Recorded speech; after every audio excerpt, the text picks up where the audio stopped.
Hello, my name is Matthias and welcome to the FPL Scope and a Game Week 20 recap video, I guess you could say. I don't normally make these types of videos. I usually save the recap of the past game week for the team selection video right before the next game week is about to start. But seeing as the next game week is in about 2 weeks from now, I figured I should talk about Game Week 20 straight away just because it's going to be a distant memory, I guess, when it comes to the team selection video next Friday. But Game Week 20 was a pretty huge game week in general, especially for me, seeing as I have my wildcard and I had to use it for Game Week 20. That was my last possible moment to use my wildcard. I wish I was able to do the wildcard in Game Week 21 because it would have been a huge advantage to have both Salah and Son for this past game week and then sell them both on a wildcard in Game Week 21. But that was not doable, sadly, and it came with a couple of drawbacks, and one of them was having to bench Palmer because I had just too good of a team. Which is kind of self-inflicted, I guess, because I was on a wildcard. I could have done as many changes as I wanted to. And honestly, what I really wanted to do, in my heart of hearts, at least I can say that now with hindsight, was to buy Ivan Toney rather than Alvarez. Because Alvarez, I sort of just caved on when it comes to the bandwagon. He was getting a huge bandwagon for the game against Sheffield United. He was going to start as a striker, be on penalties, be on set pieces and stuff. There were a lot of good reasons to bring in Alvarez. I'm not going to deny that. But my feeling was that Salah was still the much better captaincy pick, and that I would kind of rather want to have Toney for next game week and start Palmer this game week. But sadly, I didn't end up doing that. I brought in Alvarez and started him and had to bench Palmer. I was also close to benching Saka rather than Palmer. This is all documented from my videos from this past week, so I'm not just making this up in hindsight, to be honest. But yeah, my other option was to bench Saka, but yeah, I just figured I have more faith in Arsenal than Chelsea, so I'm just going to start Saka. And Saka got 7 points, to be fair to him. Did a decent job, scored on his first possible chance, and then didn't really do much after that. Arsenal had another pretty disappointing game week. I can talk about that a bit more in detail as well in this next 2 weeks. But yeah, benching Palmer was a huge letdown for me. I was pretty mad, sad, all the negative emotions, I guess. After that, it just felt so avoidable, and yeah, I was kind of just kicking myself for falling for the bandwagon and not going with my own plans of getting Toney, which would have been a nice differential for Game Week 21. But yeah, here we are anyway. But either way, the game week ended up being pretty good in general because, like I said, I did think Salah was the best captain's option by far, and I did captain him, and that helped me quite a lot compared to everyone else who captained, or not everyone else, but half of at least like FPL content creators who captained Alvarez instead. That gave me back all the points, not all the points, but most of the points that I lost from benching Palmer in the first place. But yeah, either way, the game week was pretty decent in total. Yes, I got a red arrow for once. I have had a couple green arrows in a row now, 4 or 5 before this game week. But then benching Palmer with 18 points when he is like one of the most popular players in the game, at least among the top 100k. It had to be a red arrow for this week. But I was pretty close. If Bowen had scored against Brighton in the final game, I probably would have had a green arrow this game week as well, which is kind of crazy after benching 18 points from Palmer. I didn't only bench the 18 points from Palmer as well. I benched 8 points from Dubravka and 6 points from Estepinian. But seeing as I used my wildcard, I couldn't have used the bench boost. So yeah, Dubravka is someone that would have been stuck on my bench anyway. Because yes, Aurelio got 11 points, which is more than Dubravka. So there's no way of me getting those points. But ideally, if I had done what I was intending to do, or what I potentially was looking into doing, which would have been benching Saka and Gusto for Palmer and Stepinian, I would have been in the 100-point club for this game week as well. But either way, can't really cry over spilt milk. I did do that during the game week. I was pretty upset about the Palmer benching up until when Salah had 32 points.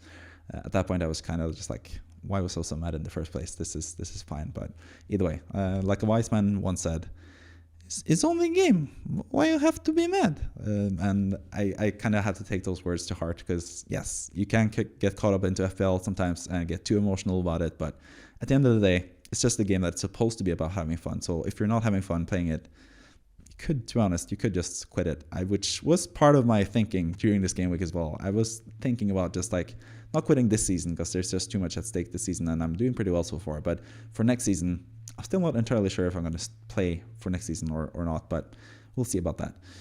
Either way, let's get back to the Game Week 20 recap. So yes, I was on a wildcard, had a couple drawbacks. Benching Palmer was one of them for sure. Not having Son was another one of them, but to be honest, 9 points from Son was actually less than what could have been because Son had a pretty major game week in terms of big chances missed, big chances created.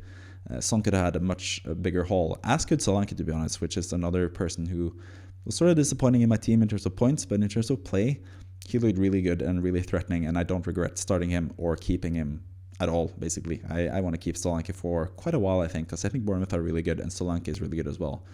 But yeah, I'll just go through the team in general, what I ended up doing and why I ended up picking the players that I picked. So the goalkeeper position is actually one that was pretty contentious, and in my final video last week, I actually had Henderson in goal rather than Areola, because I felt like I could get an advantage with going with the Crystal Palace goalkeeper. Not that many people have Henderson. He's pretty new on the block. It seems like he's a new starting goalkeeper for Palace now, even when Sam Johnson is back. And Palace have been good late, or this season defensively as well, at the start of the season at least. So I figured Henderson could be a really nice differential there. But at least for this game week, going with Areola instead has been a massive positive for me. Areola, quite luckily, ended up with 11 points against Brighton. West Ham probably should have conceded because Brighton had a couple of huge chances that they missed where they normally would have scored. But either way, Areola got 8 saves, 3 bonus points, 2 save points, obviously, with the 8 saves. Could have been 3 if he had another save, but can't complain about 8 saves. And yeah, the clean sheet, obviously. So at least for now, that looks like the better decision to go with Areola rather than Henderson, because he's both cheaper than Henderson, and he's also sort of, I don't know, he's also playing for West Ham, which is my favorite team. And that was sort of the reason why I picked him as well, because, yeah, rooting against West Ham in FPL just doesn't feel like it. And for once, after a season of, 19 game weeks of not having a single West Ham player throughout the season, it felt good to just bring in Areola and Bowen as like decent picks going forward. So yeah, I ended up with Areola rather than Henderson, and for now it looks like a pretty good decision. Pretty happy about the 11 points because Henderson only got 3 points because Palace conceded. So pretty happy about that. But yeah, I went with a rotation of Areola and Dubravka because I still have a lot of faith in Dubravka for the end of the season as well. I think he's a really good goalkeeper. He showed that against Liverpool, had a massive performance against Liverpool. So yeah, he proved again that he is a pretty good goalkeeper. I don't think Newcastle will get a new goalkeeper, even in the absence of Nick Pope. So I think he's going to be the starting goalkeeper for Newcastle throughout the end of the season, or until the end of the season. And right now, it doesn't look so good because Newcastle are just conceding chances and goals for fun. But I think they're just super tired. And I think with the month of January, where they'll get a lot of rest, I think Newcastle will be back to their best defensively, with Botman coming back as well. All their defensive players are back basically from injuries. Even Trippier is going to come back pretty soon. He was out for this past game week. So I think Newcastle will be fine defensively, and I think Dubravka is going to be the best goalkeeper for the long term. And in the short term, I think Areola is the best goalkeeper to have as well, because he's had 3 clean sheets in a row, getting a lot of saves, a lot of bonus points in general. So yeah, I just figured that was the best goalkeeper rotation. And that is basically the template goalkeepers at the moment as well. So I think most of you guys are lucky to have both of those guys, because I think they are really good. I know people have been looking to bring in a more expensive goalkeeper like Raya for Arsenal. That's not looking so good currently. Martinez for Aston Villa. That's not looking so good currently. So I think you should be happy about Areola and Dubravka, and I am as well, especially now after this game week with 11 points from Areola and 8 points from Dubravka. So feeling pretty good about those guys' future, at least. Trent Alexander-Arnold, to be honest, wasn't 100% sold on him. I said this past week as well, not just because he got 0 points, but yeah, I just figured I had to have him because he just gets a lot of chances offensively, and Liverpool have a decent chance of getting a clean sheet as well. Ended up with 0 points this game week, and he has some tough-ish fixtures coming up now as well, Trent. So yeah, not 100% sold on Trent. I might actually sell him in Game Week 22 to bring in Haaland if that's the case, but we'll get into that later. But yeah, Trent is still a really good option, obviously. He's pretty expensive still, but he is also playing for probably the best team in the league currently, Liverpool. They're at the top of the table at least, and he's creating a lot of chances, and he's going to have to step up in the absence of Salah as well. So pretty happy about Trent still as well. Malo Gusto actually looked pretty good against Luton at times. At least he also got all the 3 bonus points the past game week in Game Week 19. That's what made him alluring to me at least. So I think he has potential for assists and clean sheets in the future. His good fixtures are sort of drying up a bit though, so I don't know if I'm going to play him too much in the next few weeks, which is kind of a thing as well, but I'm going to get into that more later. The other guy is also Gabriel, who I've been pretty high on this whole season, but he's been a pretty massive letdown apart from that 1 goal that I had him in for Game Week 18, I would say. But yeah, he's been a pretty big letdown, or Arsenal in general have been a pretty big letdown lately, conceding a lot of goals and stuff. Just never seeming to keep clean sheets as well, Arsenal. So yeah, not so sure about Gabriel anymore either, and goes for both Gabriel and Saka. I don't know what to make of Arsenal, really. I've had a lot of faith in Arsenal this whole season. I had them as champions at the end of the year, at the start of the season, but now even Declan Rice is not performing well, so something is wrong with Arsenal. Their mentality and all that stuff. Maybe there is some truth to that. I don't know.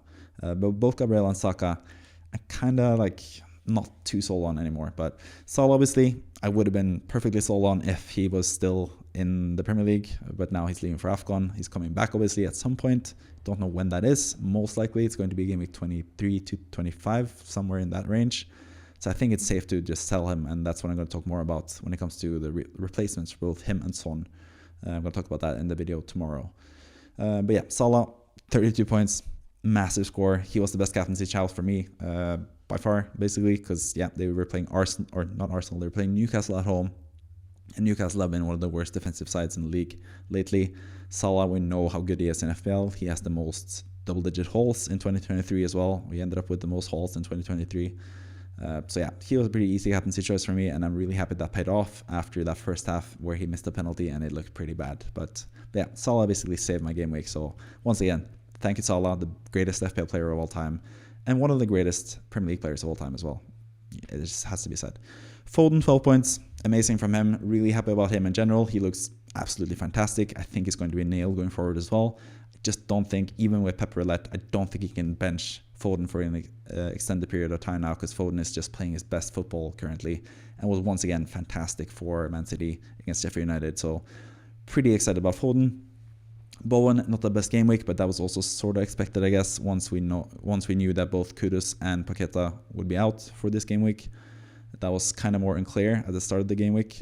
I thought Kudus was actually going to play. I don't think the news about Kudus not being able or not being available for this game week was out. I don't think the news was out before the game week deadline had passed. So yeah, I expected Bowen to have a better chance to score against Brighton, but didn't end up happening for him. But he's still a really good pick, I think, at least for the next game week or two.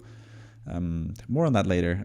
But yeah, Bowen is still a really good player in general, and yeah, they just came up against a better side in Brighton, and a tough game for West Ham without some of their best players not being available. So 3 points for Bowen, but pretty happy about him, especially for next game week, which I'll get into for the plans for next game week.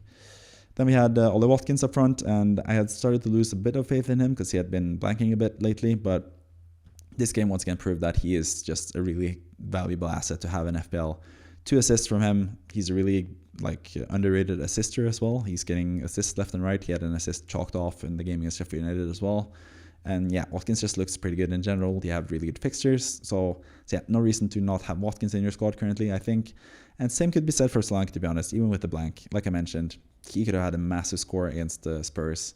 Bournemouth had a lot of chances. They should have probably beaten Spurs, to be honest, when it comes to big chances and stuff in that game. But it was a pretty, as we expected, a pretty high-scoring affair at least in terms of chances. It should have been more high-scoring than what it actually ended up being. But 3-1 for Spurs.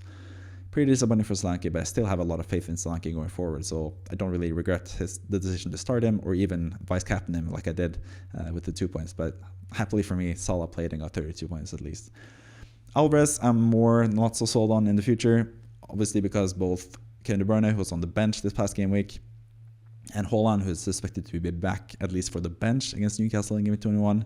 With both those guys coming back, Foden being in the form of his life, Doku coming back from injury, Grealish looking pretty good lately.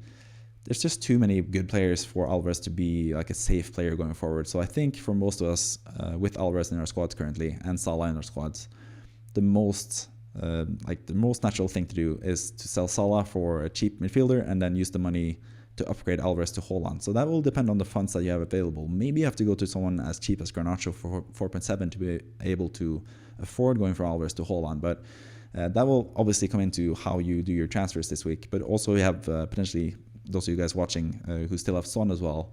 That's also another player you could downgrade to get more money to get Haaland back in. But yeah, it's going to be an interesting thing for Game 21, which we'll get to pretty soon. But I have to talk about my bench as well before we move on to the next game week. Palmer, like I mentioned, 18 points. Never again. I'm saying never again, but I'm probably going to have to bench him in Game 22 against Liverpool away when all my other offensive players have good fixtures. So yeah. mostly not ever again will I bench him, at least not in a good fixture like against Luton. But yeah, lesson learned from that one at least.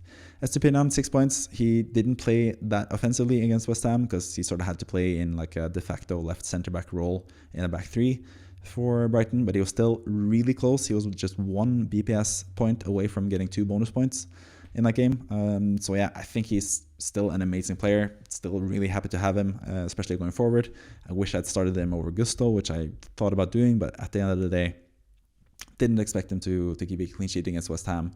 And it was also against West Ham, which is sort of why I did it, because I didn't want to root for Estupiñán against my own team, which is, again, lessons learned. That's not that's not a way to play FPL, to be honest. You shouldn't play with your heart. You should really just play with your mind and just try to select the players that will get the most points, not the players that will be the most enjoyable to watch, I guess. But yeah, Estupiñán is enjoyable to watch normally in a normal game week, and he's going to be so much more offensive-minded the next few game weeks as well, once Brighton gets both Lewis Dunk and Igor Julio back in their backline. So really excited about Estupiñán going forward. And then Branthwaite is the final bench option for me. That was also another decision that I had to make, Branthwaite or Pedro Porro. Ended up going with Branthwaite. I could have gone with Pedro Porro for more money and had less money in the bank for future moves, which is going to be a detriment to my team if I had done that. But yeah, the thinking was I could have had Pedro Porro instead and started him over Gusto in this game week.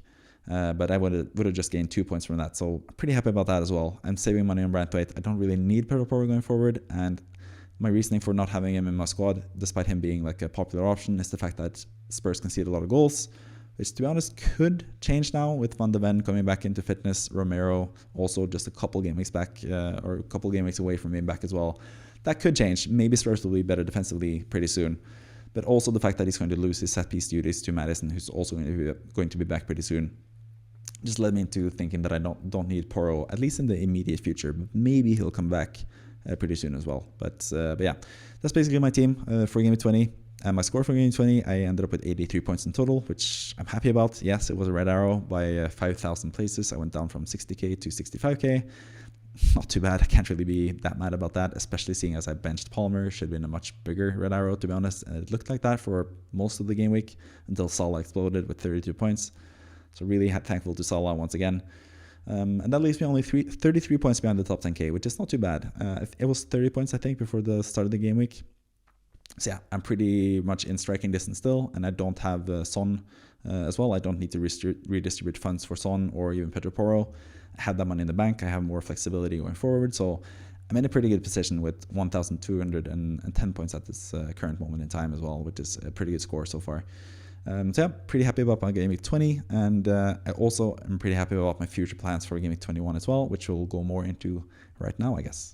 So this is currently my team for Game Week 21 with Jared Bowen as captain against Sheffield United away, but that is also subject to change if the rumors are indeed true that Haaland is back for Game Week 21 and he's going to start against Newcastle away.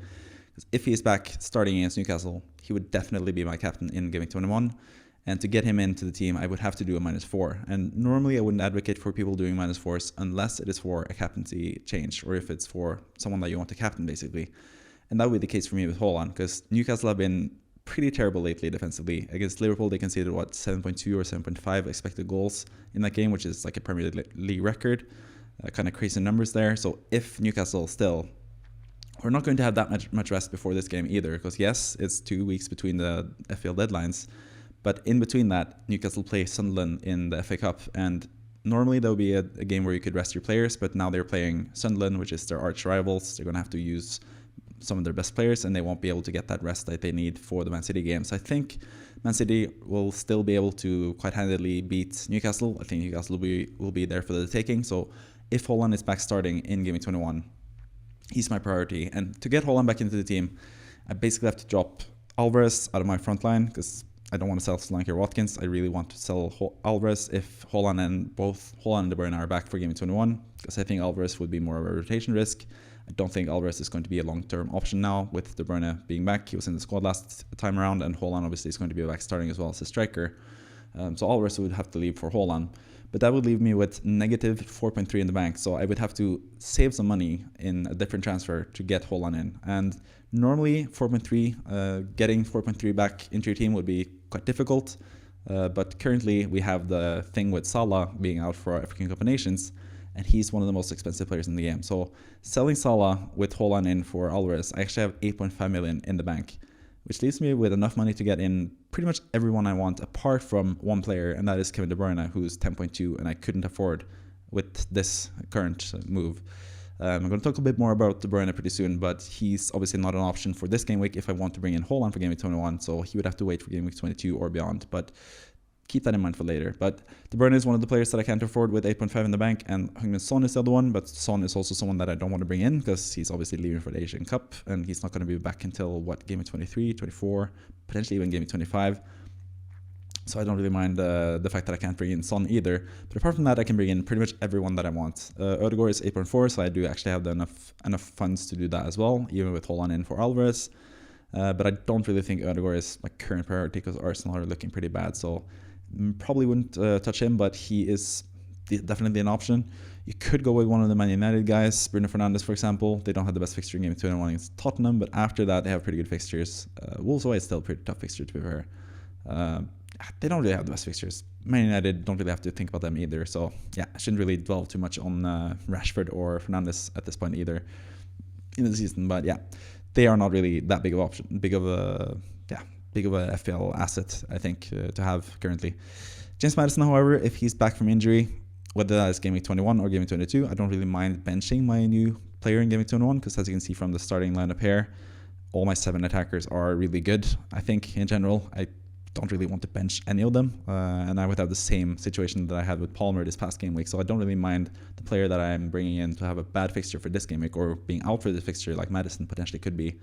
But Maddison is probably going to be back for game week 22, maybe back for game week 21 as well, so he's definitely an option, but he would be quite expensive as well. But if he's back, I think he's a pretty good placeholder for Son, and someone I could have rather than Son for the rest of the season as well, really, so you don't really have to think about having Son pretty much in the immediate future at least. You could survive with Maddison at least until the wildcard in game week 31 or something when you want to use your second wildcard.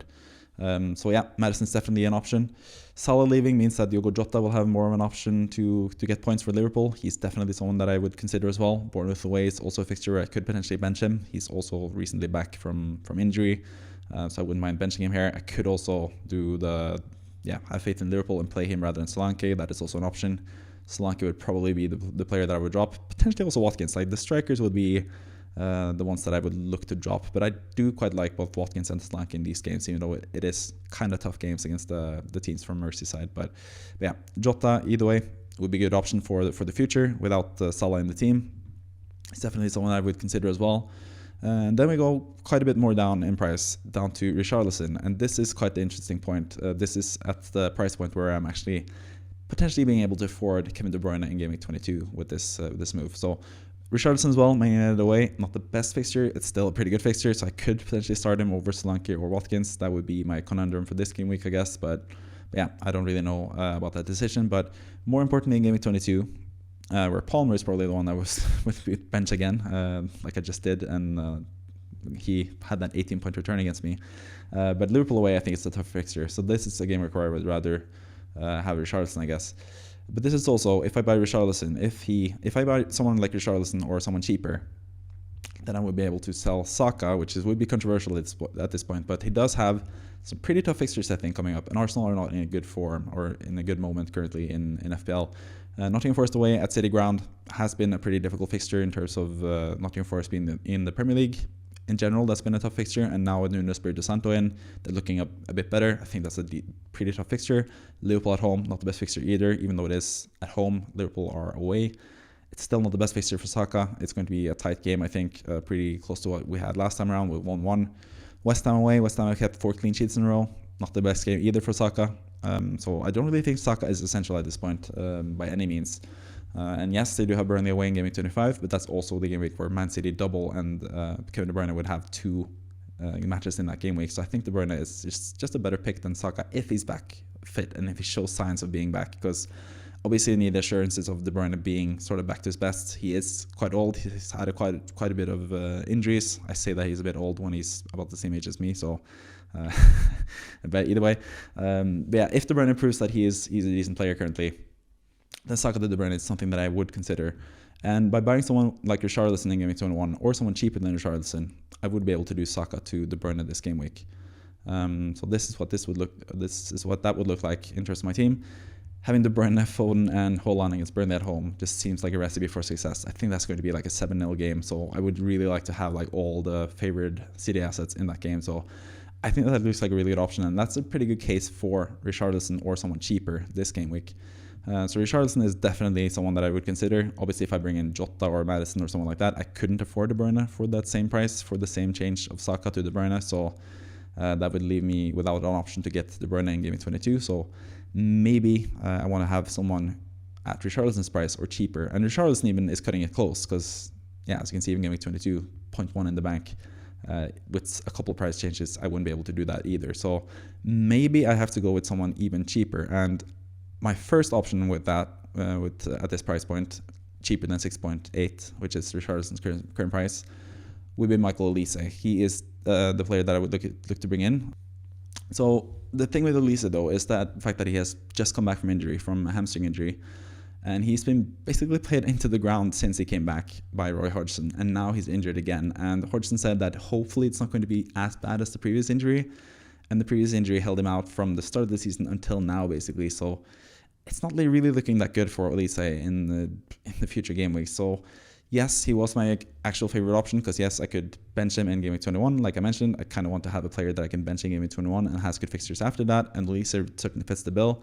Arsenal away, tough fixture in Game Week 21. And then Sheffield United at home, really good fixture. Brighton away, they usually concede goals. Chelsea at home, they usually concede goals. Everton away in 25, but that's not that big of a deal because Game Week 25 is the game week where we have doubles for Man City and a couple other teams potentially. It's looking likely to be that way currently. So I wouldn't really mind benching him in this game week either. And then Game Week 26, where I really need players, where basically we have Liverpool, Chelsea, and Spurs potentially blanking in that game week. I'd have Olise against Burnley at home. So Olise looked like the perfect option for me. He's been really good lately. He's on penalties, it looked like, if he's fit. But currently, it seems like he's not going to be fit. So sadly, I have to move away from him and bring in someone else. But there is actually another option that I really like that I am probably considering the most currently, and that is Pedro Neto. One of my favorite players, if you've seen my content for a while, or even read my content when I was doing like written content back in the day, Pedro Neto is someone that I've always been a huge fan of. I had him from the start of last season, and I had him until like Game Week 10. He was like one of the major duds of last season, but I basically kept the faith for entirely too long because I just love Pedro Neto so much. And I also have some pretty good recent experiences with Wolverhampton as well, with Hwang Hee-chan getting 14 points for me in Game Week 19. So I think Wolves in general are a pretty good team. So I really like Neto in general, and he is sort of the same as Olise. He has tough-ish fixture in Game Week 21, Brighton away. I would probably bench him rather than benching one of my other 7 guys in midfield and attack. But after that, against Brighton, yes, there are great fixtures here on this website, but Man United at home, easy fixture, I think, especially seeing how Wolverhampton looked at Old Trafford in Game Week 1 as well. They have what it takes to beat Man United handedly. Chelsea away, tough-ish fixture, I guess, but Chelsea have also shown to be a pretty lackluster side in some games this season. So I think Chelsea is not the worst match either. Brentford at home have really struggled lately. Yes, they will have Tony back at this point, maybe Mbeumo back at this point, so maybe it's not as easy of a match, but I think that's a decent match as well. I think Game Week 25, like I mentioned, doesn't really matter that much. Nice to just have a backup option, but this is also the double game week for, potentially at least, that's currently what it's looking like, a double game week for City, potentially Luton, Bournemouth, and Brentford as well. This game week would be a double for, so I don't really need a good player for Game Week 25, but I do need them for Game Week 26, where there are blanks for Liverpool, Chelsea, and Spurs, and Luton, which could actually be something that comes into play as well, because I might have double game week players from Luton from Game Week 25 when they might have a double game week. So having a really good option in Game Week 26 is important, and that's where Neto is really nice as well, playing against Sheffield United at home in that game week. Beyond that as well, Newcastle away is pretty tough in 27, but beyond that he has really good fixtures all the way up until Game Week 35 basically. So yeah, I really like Neto as an option. He's probably the one that I would go to currently. So that is pretty much my current plans. Like I mentioned, if I do bring in Neto or someone cheap like that, I can afford De Bruyne in this game week and still have money in the bank, money to spare. Could even upgrade someone like maybe I could upgrade Gabriel to Trippier. No, I wouldn't be able to afford that, but I would be close to doing that as well if Trippier comes back and looks back to his best and Newcastle look back to their best. So there are some good options there with the money to spare as well if I bring in Neto. And I just like the flexibility that it brings me. And Neto is someone that I can play in pretty much every game week. He's also someone that I can bench in pretty much every game week as well. He's just like a decent option. It doesn't really matter. It's like Palmer was really tough to bench because most people had him and it was a major risk to bench him. But someone like Neto is going to be more of a differential type of player. It's not going to be as bad for me if I bench him because he's not going to get that many. He's not going to get that many points for other players. So, but yeah, I'm sort of blabbering at this point. But either way, those are my loose plans. But it also is just like a nice way to say that you should probably save your transfers and see what's going to happen, because Olise was actually my favorite player to get in. I actually recorded this video with Olise in mind, and then I saw the news that Olise is probably out for the foreseeable future at least. So yeah, just keep that in mind. Wait with your transfer if you can. I don't think it's a rush. Maybe if you have to do a certain someone and then have enough money exactly to get Holland, maybe you can move early, but I would just advise you to just keep your transfers in hand and just basically plan a little bit, look into the players, and I'm going to help you with that in tomorrow's video as well, looking at the best potential replacements for Salah and so on, where I'm going to go more deep into the players and their stats and what their futures are looking like in the next 4 or 5 game weeks. So stay tuned for that. I hope you enjoyed this video. I hope you enjoyed the content on this channel, and I would like to see you subscribe as well. I would like to reach 1,000 subscribers, would be really nice. So yeah, with that in mind, thank you for watching, and I'll see you next time.